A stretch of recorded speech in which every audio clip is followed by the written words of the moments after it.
What it do, y'all? It's your boy Nikolai, aka Mr. Asensio. Yay. Mr. Asensio.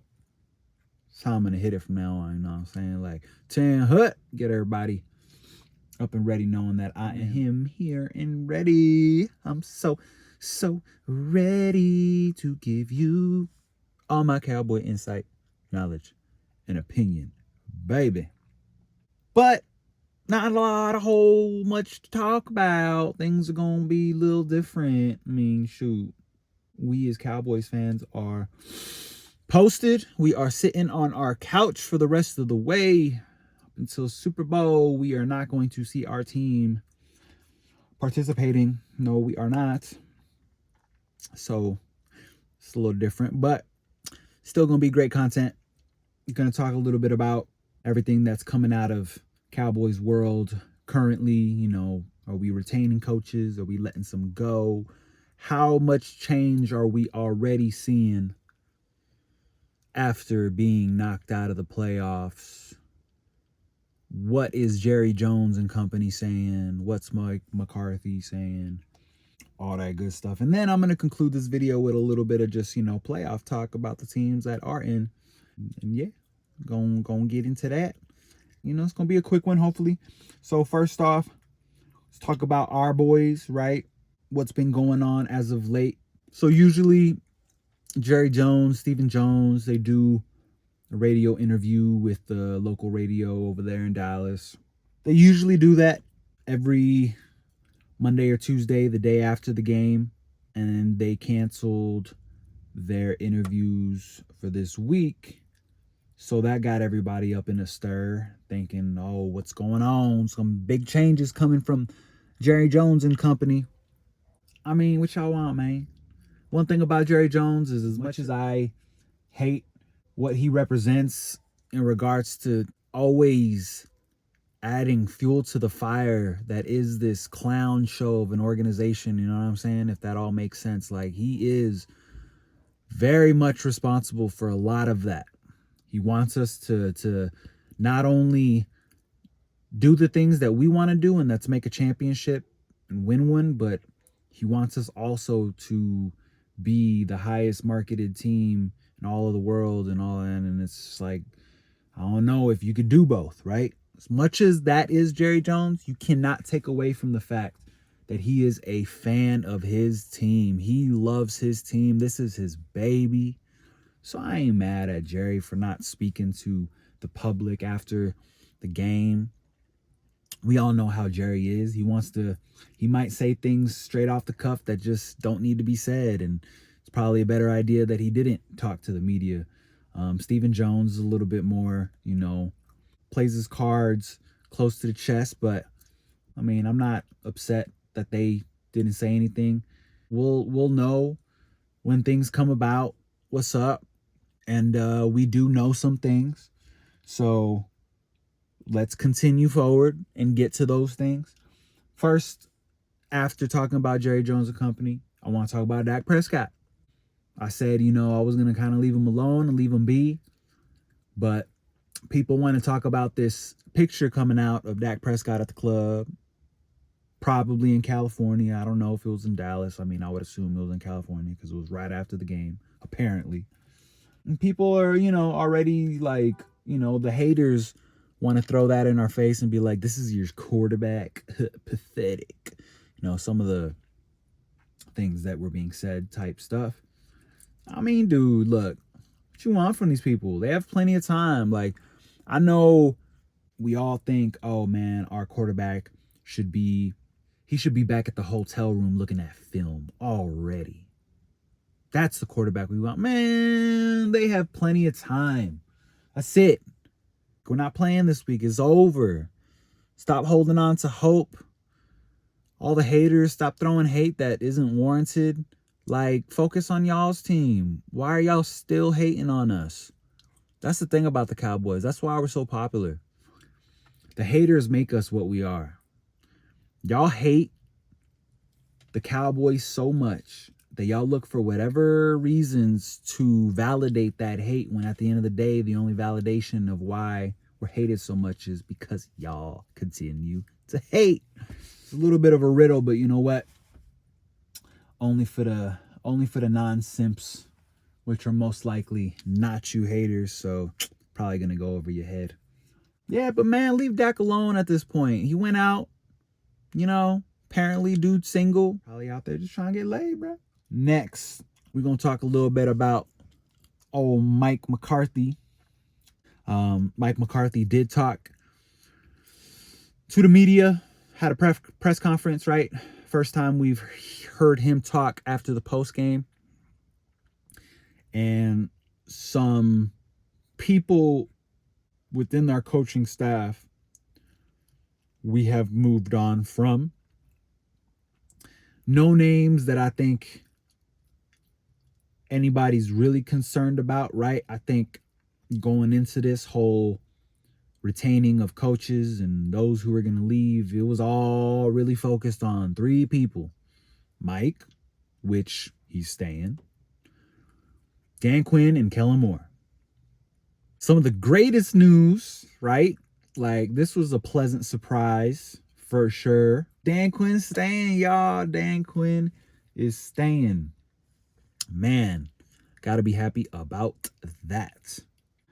It's probably one of the biggest good news that we could have as Cowboys fans going forward here. As far as Kellen Moore, though, that's a little bit unknown. We don't know what's going on with him. From the way things were discussed by Mike McCarthy, I would say one or two things is happening. Either Kellen Moore is going to be let go, we're going to move on from him, or Mike McCarthy is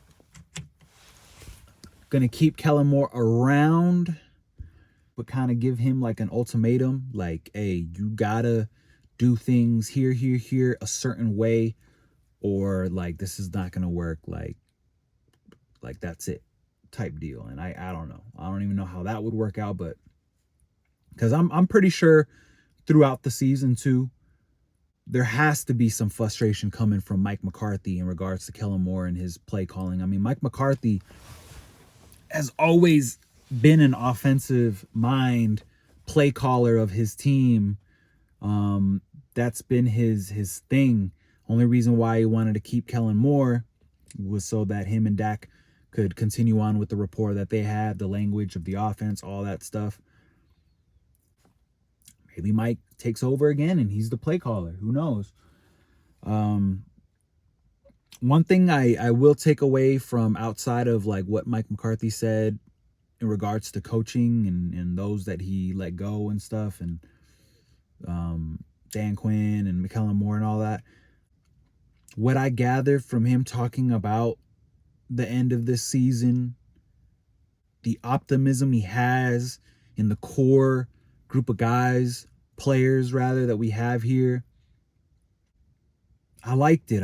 It's not, not to shit on Jason Garrett, because Jason Garrett was a good dude. I've always said that Jason Garrett is a leader of men in all things life. Like, you can learn a lot from a Jason Garrett. I could tell that people loved him in that sense, but he always kept it a certain tone, and his tone can get real redundant and boring. And not to say that Mike McCarthy is this all like rah-rah type of guy, but he has like this, he has a more of a showing on his sleeve of his emotions and his intentions with the team more than Jason Garrett did. So there was one thing he said, and I'm paraphrasing, of course, in the press conference, that, hey, we've had 2 12-5 seasons, but we still gotta we gotta continue forward, figuring out how to get over this hump, how to continue to improve. Like, when he said 2 12-5 seasons, he didn't say it like, hey, look what we've done, appreciate what we've done. He said it with like this discontent that I loved. I was like, yeah, like, you can tell there's a sense of urgency that he has to get this team to a championship, you know? And I can't say that I even seen that when he was with Green Bay. You know, when you win your first championship and then you have Aaron Rodgers, and, you know, you can just kind of coast and think that, you know, it'll eventually come back around. You know, you can understand the complacency that he would have had then. It's just now with us knowing he's a part of an organization that has had such a drought, you could tell there's a sense of urgency for him to not only redeem himself, but redeem us too. He's invested now, and I like it. I could see it. I feel it. And I think we're in a good place with our, I think we're in a good place with our head coach. I do. I know Sean Payton's out there. I know everybody wants to become, this backseat coach, driver, whatever you want to call it. Everybody thinks they know what's up. But come on, man. We're good. We're good. Let's not be so impatient. We got to see how this works. I mean, Dan Quinn wanted to come back for a reason. Probably because Jerry Jones is paying him one hell of a nice little paycheck. Know what I'm saying? Probably the highest paid defensive coordinator in the league, no doubt. But he also wants to work in Mike McCarthy's system. It must also make him comfortable enough to come back and go through with that. So again, Mike McCarthy, he's the head of the snake. Taking away Jerry Jones and all them, but I think 2-12-5 seasons. Look, I know that's such a annoying thing to say for us fans, because it's almost like I'm not settling for the 2-12-5s. But when's the last time we've had that? Look up that statistic, that historical precedent. I had to comment on this Micah Parsons thing, man. Micah Parsons is very active on the social media, the Twitter especially. And he is what he is, man. He's outspoken and he talks, but he backs it up. And everybody's starting to get on him. And you should just be quiet, Micah, and learn. He's young. He will learn. Just gotta be careful, because you never know. Again, as you get older and you realize that you might not be able to always back it up, it'll get the best of you then. But until then, bro, just let Micah be. Micah's gonna do him. He ain't bothersome to us. Micah backs up that talk.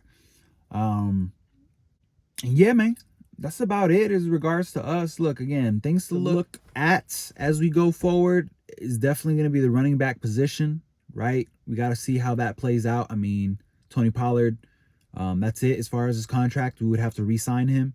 And then Ezekiel Elliott, an expensive contract for what he's putting out in regards to performance. Probably not going to remain at that contract.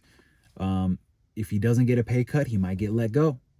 A lot of things might change in that. We already lost the running backs coach. So who knows? That might be an entire overhaul in the running backs room, which is pretty crazy to think of, because that was a strength this year. Is we had the depth there, obviously, with them carrying the load, or sharing it rather. Shoot, you can go down the list. At the end of the day, you can go down the list. There's a lot of players that we are going to have to re-sign, figure out. And then, of course, when the draft gets closer and closer, we'll get a better idea of what positions we're looking forward for, and in regards to that first, second round, third round, all that stuff.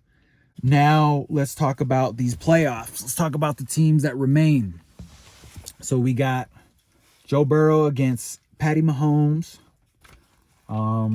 That's nice. Little rematch. We'll see if Patty Mahomes responds from that, and we'll see if they do more of a back and forth throughout the years, or is Joe Burrow gonna cement himself as Patty Mahomes is kryptonite, right? Of course, we like to make this always about the quarterbacks going against each other. They don't even see each other on the field, bro. At the end of the day, the Bengals, they looking very solid, man, and they always seem at this point of the year to be just playing really good football. And they rolling right now. But you know how the Chiefs are. Chiefs are the Chiefs, bro. can never count out Andy Reid, bro. He seems to be next in line for me as one of the greatest coaches behind Bill Belichick. I mean, things that Andy Reid has done, bro, it's crazy. Like he's really good. So that should be a great game. And then of course you got NFC. You got the Eagles versus the 49ers. Man, oh man, I touched on this a little bit last video. I think that one's gonna be a great game too. Whether it's gonna be high scoring or more of a defensive game like our game, who knows? But definitely gonna be nice to see those matchups. Both sides got a really solid tight end.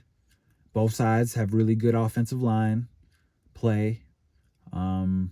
Great defensive front. I think defensively, maybe the 49ers are a little more stout because they got like a pretty solid linebacking core. So whereas the Eagles, it's more of their secondary. That's, you know, the focal point on their defense. Maybe this will be Brock Purdy's worst game because of their secondary, and maybe they prove to be Brock Purdy's most challenge to date.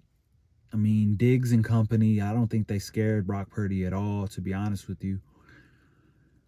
I don't know what's going on with Diggs, but anywho, yeah, pretty fun stuff. I'll give you guys, I guess, like a prediction of, we got till Sunday. I'll give y'all my prediction Sunday prior to these games, who's going to win, so I can get a little more time to think about it. But yeah, I appreciate y'all for tuning in. Sorry about the lighting and all that stuff. There's noise everywhere I go. Everywhere I go. I can't do a video in the backyard. Motherfuckers is playing banda. Everybody, I don't know. There's always noise everywhere. But here's my peace. Here's my quiet in the wit. And I appreciate y'all for being here with me, tuning in once again. Y'all already know what it do. If you ain't helping me, I ain't helping you. Like, comment, subscribe. Do all that you can. I appreciate you. Till next time. Peace.